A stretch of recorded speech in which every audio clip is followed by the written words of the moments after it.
Episode गांव का रंग और डॉक्टर का आगमन। बिहार के सीमावर्ती क्षेत्र में बसा था एक छोटा सा गांव। चारों ओर हरियाली, कहीं धान के खेत, कहीं आम के बाग, कच्ची पक्की गलियां, मिट्टी के घर, बांस की बाड़ और झोपड़ियों की कतार।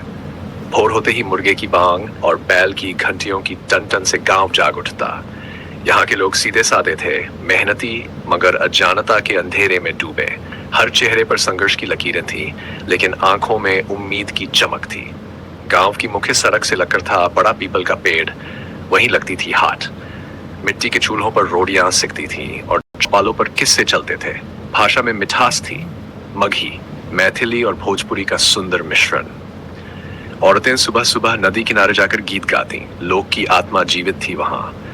बच्चे नंगे पांव दौड़ते, कभी खेल में उलझते, कभी बैलगाड़ी के पीछे भागते। गांव के बूढ़े छाया में बैठकर बीते दिनों की बातें करते। गांव में था एक पुराना सरकारी अस्पताल, खंडहर जैसा। कई सालों से वहां कोई डॉक्टर नहीं आया था। झाड़ियां उगाई थी, दरवाजे चरमराते थे और दीवारें उखड़ चुकी थीं। लोग बीमार पड़ते तो ओजागुनी से झाड़ फूंक करवाते। लेकिन एक दिन गांव में हलचल मच गई। सफेद पैंट शर्ट पहने एक युवक जीप से उतरा। वह था डॉक्टर प्रशांत।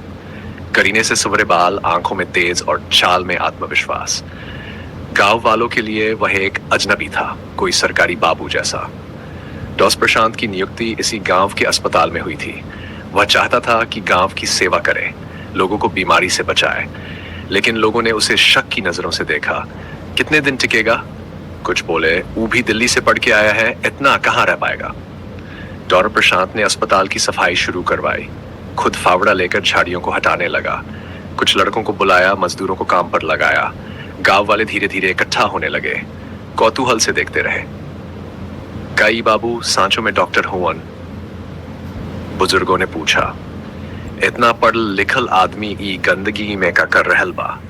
मगर डॉक्टर प्रशांत हंसता रहा, उसे आदत थी, वह तैयार था। अस्पताल के कमरे की दीवारें रंगी गई, खिड़कियां सुधारी गई, चिकित्सा उपकरण आए। पहली बार गांव ने स्टेथोस्कोप देखा। डॉक्टर ने दवाइयों की सूची बनाई, बच्चों के लिए खसरे का टीका मंगाया। उसने नर्स की नियुक्ति की और एक कंपाउंडर को भी बुला लिया। गांव के मुखिया ने एक मीटिंग बुलाई, सब लोग जमा हुए। डॉक्टर प्रशांत ने कहा, मैं यहाँ की सेवा करने आया हूँ, बीमारी, अंधविश्वास और दर्द को दूर करना चाहता हूँ। आपका सहयोग चाहिए, इस गांव को बेहतर बनाना है। कुछ लोग प्रभावित हुए, कुछ अब भी संदेह में थे।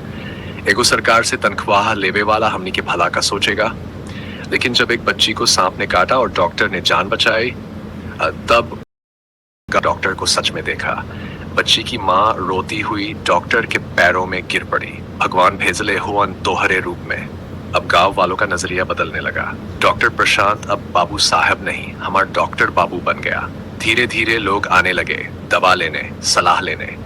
गर्भवती महिलाएं चेकअप के लिए आने लगी। बुजुर्ग अपना ब्लड प्रेशर जांचने लगे, पहले जो नामुमकिन था। गांव में एक नई हवा बहने लगी थी। डॉक्टर ने गांव के बच्चों के लिए शिक्षा शिविर शुरू किया। वह कहानियां सुनाकर उन्हें साफ सफाई, पौष्टिक आहार और टीकाकरण सिखाता। कमली, गांव की एक चतुर लड़की, डॉक्टर की मदद करने लगी। वह नर्सिंग का सपना देखती थी। डॉक्टर ने उसका नाम नर्सिंग स्कूल के लिए भेजा। पुरानी पीढ़ी अब भी बदलने में हिचक रही थी, लेकिन युवा पीढ़ी डॉक्टर को अपना आदर्श मानने लगी। गांव में हो रहे छोटे छोटे बदलाव धीरे धीरे बड़े प्रभाव ला रहे। अंधविश्वास की दीवारें दरक रही थी, विज्ञान की किरण प्रवेश कर रही थी। गांव के मंदिर में अब बीमार लोगों की कतार नहीं लगती थी, बल्कि अस्पताल के बाहर लगी रहती थी, डॉक्टर की प्रतीक्षा में।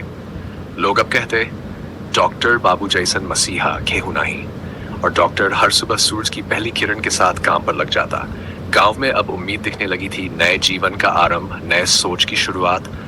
और यह सब एक ईमानदार, समर्पित डॉक्टर की वजह से था, जो कहीं दूर शहर से आया था, लेकिन अब गांव का अपना बन गया था।